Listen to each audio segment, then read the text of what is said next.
1920 सालची गोष्ट। इंग्रजांची भारतावर सत्ता असली तरी भारतात राजे महाराजांचं वैभव अजूनही कायम होतं। त्यातले एक होते अलवरचे महाराजा जयसिंग।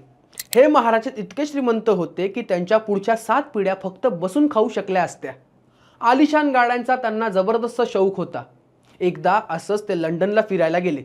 भारतात जिथे सोन्याचे दागिने, रेशमी कपडे आणि गाड्यांचा ताफा घेऊन फिरायचे, तिथे लंडनमध्ये मात्र अगदी सामान्य माणसासारखे राहिले। नोकर चाकर नाही, फक्त साधे कपडे घालून शहरात फिरायचे। एक दिवस असंच फिरताना त्यांचं लक्ष रॉल्स रॉयसच्या शोरूमकडे गेलं। गाड्यांचा शौक असल्यामुळे त्यांनी ठरवलं एक गाडी घेऊन टाकूया आणि ते शोरूममध्ये शिरले। आत गेल्यावर एक गाडी त्यांना आवडली आणि ते तिची माहिती विचारायला गेले। पण तिथल्या सेल्समनला वाटलं की हा कुठला तरी गरीब भारतीय शोरूममध्ये आलाय। त्याने महाराज जयसिंग यांना नीट बोलूही दिलं नाही आणि धक्के मारत बाहेर काढलं। आता हे कोणाच्याही मनाला लागलं असतं, पण महाराजांनी संताप गिळला आणि शांतपणे हॉटेलवर परतले। हॉटेलवर पोहोचल्यावर त्यांच्या डोक्यात फक्त एकच विचार होता, या रॉल्स रॉयसला धडा शिकवायचा।